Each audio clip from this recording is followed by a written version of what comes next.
ल सेलरोटी बनाउँदैछ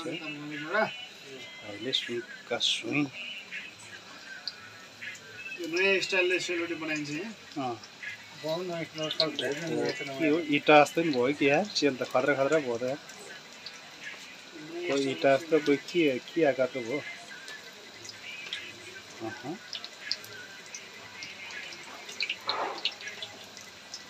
चुड्यो तेल धेरै तातो छ तेल हिट भएको त्यसले खोजिसकेको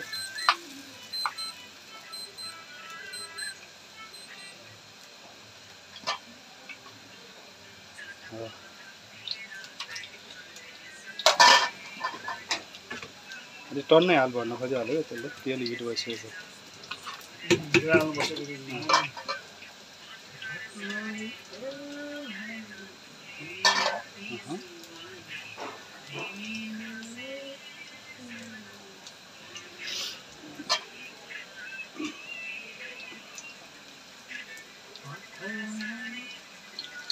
एकैचोटि कति छ गड्याउला जस्तो भयो त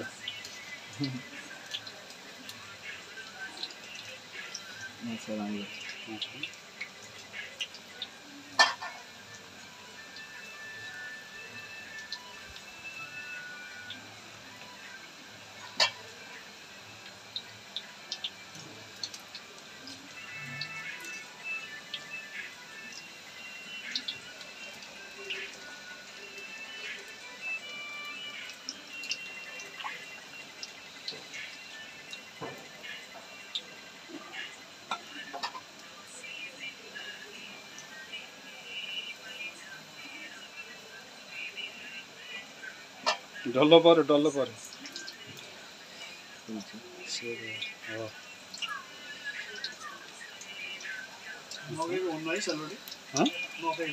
मकैको पनि हुन्छ होला नि सुटिन्छ मिक्स गर्छ के मिक्स गरेर हुन्छ होला खाने स्टाइल चाहिँ कहाँबाट आयो यसको को होला यस्तो बनाउने पहिलो मान्छे को होला कि नेपालले खाने अनेक चिज छ हरेक चाडमा चाहिने रहेछ यहीलाई सेल जे कुरामा पनि सेल पहिला यहाँ मान्छेले बनाउँथे होइन अब लोग्ने मान्छेले सेल बनाउनुपर्छ बनाउने मान्छेको बुढी विदेशतिर अनि बुढाले प्र्याक्टिस गरिरहेको बुढी जापान टोकियो माया टोकियो भन्दै बसिरहेको बुढा यहाँ सेलरोटी तारिरहेको टन्न पैसा कमाउनु सेलरोटी बुढोले ड्युटी गरेर बुढो यहाँ किचनको काम गर्छ विदेशमा बसेको बुढीले यो भिडियो हेरेर होइन बुढाको दुःख होइन सम्झेर राम्रो तरिकाले चाहिँ गर्नु पर्यो कि व्यवहारहरू होइन बुढाले यहाँ फोन उठाएन भनेर हुन्छ यहाँ दिनको 12 बजे घाममा यहाँ सेलरोटी तारिरहेको बुढो देखाउनु पर्यो भन्ने नि के भन्ने रोटी हाल्ने मान्छे देखाउने माग त आउँदैन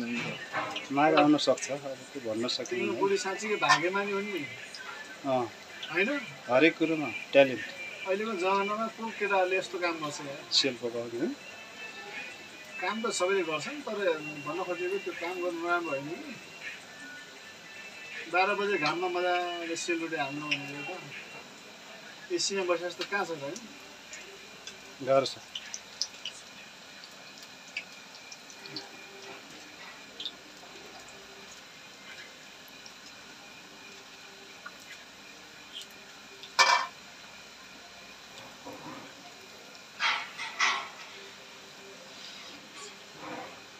हस्त आजलाई यति नै धन्यवाद।